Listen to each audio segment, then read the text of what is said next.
just seems, doesn't it, that we've just got through the first month of the year and they've already started peeing us off. And no, I am not talking about the Labour Party or Keir Starmer, although admittedly they have indeed. I am talking about those stupid eco-tosspots who just won't leave us the F alone, and unfortunately they have, according to this article, just upstage a Hollywood actress. So what's gone on then? Well, according to the article, it says that Just Stop Oil disrupt Sigourney Weaver's The Tempest performance. So what did they do then? Well, just have a look at this. Himself upon thy wicked gem, come forth! As wicked to you as ere my mother brushed with raven's feather from unwholesome fen. I'll have to stop the show, ladies and gentlemen. Sorry.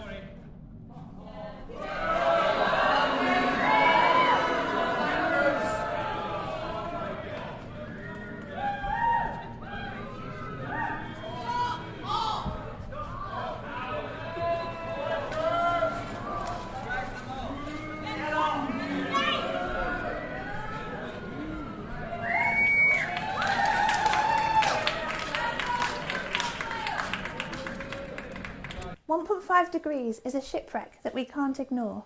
We've already gone past the 1.5 degree threshold that was supposed to keep us safe.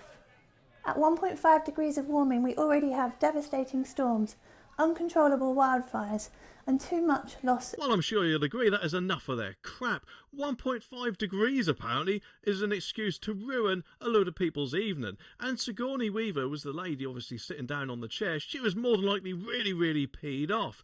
It just makes me wonder, where the hell was the security? Because obviously you got a Hollywood actress on stage who is quite famous, so you'd like to think that she should have some bodyguards. But at the end of the day, why isn't there someone at the stage saying, no, hang on, you're not coming on? Because they would have needed to get up off their seats, wouldn't they? And then go towards the stage. It's just absolutely crazy that they even got on there in the first place. So who were these eco-idiot tosspots? Well, the article says that Hayley Walsh, a 42-year-old lecturer, so obviously she's bound to know better, and Richard Ware, who's a 60-year-old mechanical engineer. So you'd think, wouldn't you, that at least he would have a brain on him, but apparently not. Both of these decided it would be a good idea to launch a confetti cannon during the performance and said, "We have to stop this show, ladies and gentlemen, sorry." Well, no. People paid to good ticket price, more than likely, to see that show, not to see you two dumbos up on the stage. So get off the stage and stop all this crap. Not only are they sitting on their arse on the middle of the road, but no,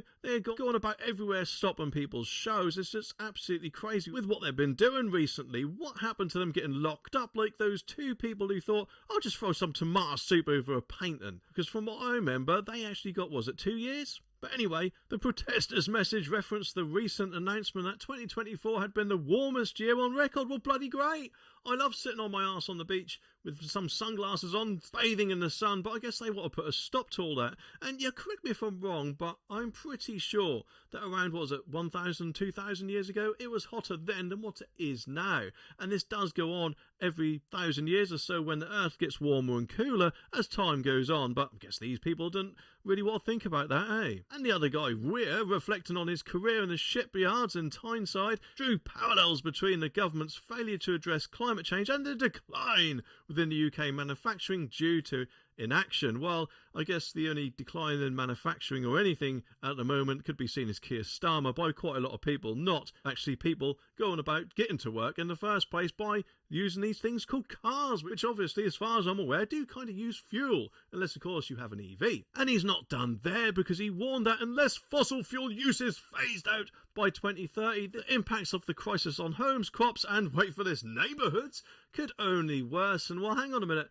Can someone please tell this guy that? As far as I'm aware, admittedly I could be wrong, but I don't think I am, because it has been announced, but as far as I'm aware, the government is trying to get everyone to drive an EV by, was it 2035? And new petrol and diesel cars will be phased out by then, so we're only 5 years off the mark, so what's he bloody complaining about? At the end of the day, nothing gives these two idiots any right to disrupt anyone's evening entertainment, no matter what they think. Who the bloody hell do they think they are? And I hope, unfortunately it doesn't say, but I hope they will soon be nicked and get a sentence or punishment that they actually do deserve, because let's face it, this sort of thing is getting out of hands and needs to be stopped as soon as possible.